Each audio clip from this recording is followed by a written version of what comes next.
পার্থের বিরুদ্ধে ব্যারাকপুর থেকেই লড়বেন, আগের চেয়ে বেশি ভোটে জিতবেন। যদিও অর্জুন সিং এর করা এই মন্তব্যে বিশেষ গুরুত্ব দেয়নি ব্যারাকপুর লোকসভা কেন্দ্রের তৃণমূল প্রার্থী তথা রাজ্যের মন্ত্রী পার্থ ভৌমিক। মুখ্যমন্ত্রীর বক্তব্য, দলের প্রতি যারা দায়বদ্ধতা দেখিয়েছে তাদের মধ্যে থেকে যোগ্যদের প্রার্থী করেছে দল।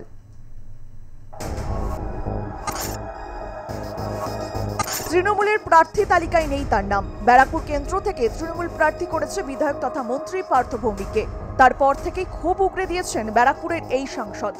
ইতিমধ্যেই তার অফিস থেকে সরেছে মমতা বন্দ্যোপাধ্যায়ের ছবি, সেখানে এসেছে প্রধানমন্ত্রীর ছবি। এই প্রেক্ষিতেই এবার পদ্মে ফিরে যাওয়ার জল্পনা দানা বেঁধেছে।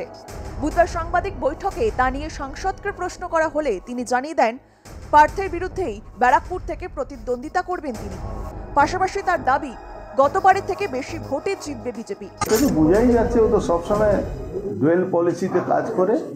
এবার মানুষ কিন্তু তাকে জবাব দেবে। ব্যারাকপুরের মানুষের কারো তো ভালো করেনি, একজনও কোনো লোককে খুঁজে নিয়ে আসুন যার জন্য ভালো করেছে। দাবি করা হচ্ছে যে পার্থ ভৌমিক 1.5 লাখ ভোটে জিতবে। সবাই দাবি করে, এর মধ্যে কি অসুবিধা আছে? 2 লাখ ভোটে 1900 দাবি করা হয়েছিল, এটা হয়েছিল। যদিও সাংসদ অর্জুন সিং এর করা অভিযোগকে বিশেষ গুরুত্ব দেয়নি ব্যারাকপুর লোকসভা কেন্দ্রের তৃণমূল প্রার্থী তথা রাজ্যের মন্ত্রী পার্থ ভৌমিক। ये पब्लिक का हाथ में है, ये किसी का पास नहीं है।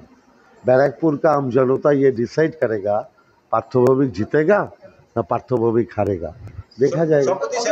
সম্প্রতি অর্জুন সিং বিদ্রোহ ঘোষণা করে দলের প্রতি ঘর থেকে মুখ্যমন্ত্রীর ছবি সরানো হয়েছে, অভিষেক বন্দ্যোপাধ্যায়ের ছবি সরানো হয়েছে, বিষয়টা কিভাবে দেখছেন? আমি কিছুই দেখছি না, বন্ধুর প্রতি আমার শুভেচ্ছা আছে, বন্ধু ভালো থাক। এদিকে সাংসদ অর্জুন সিং এর বিজেপিতে প্রত্যাবর্তন জল্পনার মধ্যেই এবার পোস্টার পড়ল ব্যারাকপুরে। মঙ্গলবার দলের বিরুদ্ধে ক্ষোভ উগড়ে দিয়েছিলেন অর্জুন, ইঙ্গিত দিয়েছিলেন পদ্ম শিবিরে যাওয়ার। এরপরই বুধবার সকালে ব্যারাকপুর স্টেশন চত্বরে পড়ে পোস্টার, তাতে লেখা বিজেপিতে দল বদলুদের কোনো স্থান নেই। তারপরে এই নিয়ে রাজনৈতিক মহলে শুরু হয়েছে তরজা, গেরুয়া শিবিরের কটাক্ষ। অর্জুন আতঙ্কে ভুগছে তৃণমূল, তাই বিজেপির নাম করে পোস্টার দিয়েছে। তৃণমূলের ভয়ের কিছু নেই, পাল্টা দাবি শাসক দলের। রাজনীতিতে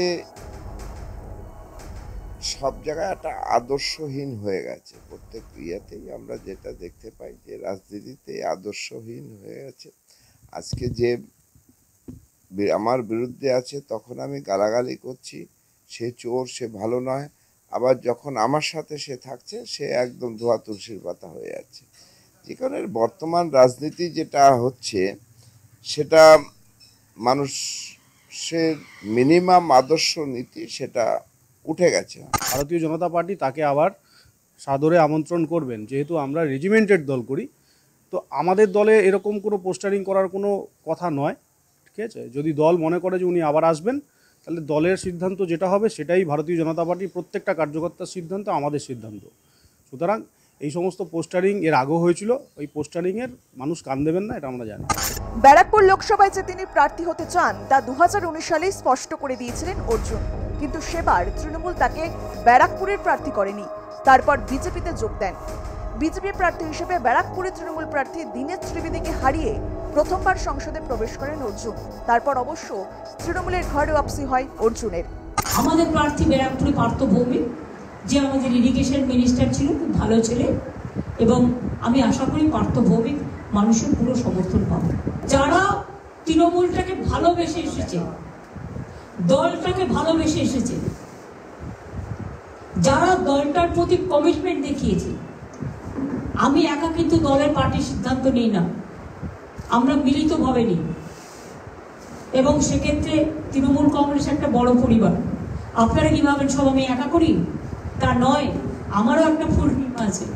সেই টিম দিয়ে সবাই মিলে মিলিতভাবে আমরা যেখানে যে যোগ্য এবং যোগ্যতার নিরিখেই আমরা করেছি। এরপরই তৃণমূলের তরফে টিকিট না পাওয়ায় এতে ফের ক্ষুব্ধ হয়েছেন অর্জুন। তার কথায় ফের দল বদলের সম্ভাবনা উঁকি মারছে। মুখ্যমন্ত্রীর বক্তব্য, দলের প্রতি যারা দায়বদ্ধতা দেখিয়েছে তাদের মধ্যে থেকেই যোগ্যদের প্রার্থী করেছে দল। তবে কি ব্যারাকপুর কেন্দ্রে মুখোমুখি লড়বে পার্থ অর্জুন? তাই যদি হয় তবে দুই তরফেই লড়াই হবে হাড্ডাহাড্ডি। উত্তর 24 পরগনা থেকে সুব্রত পালের রিপোর্ট, আর প্লাস নিউজ।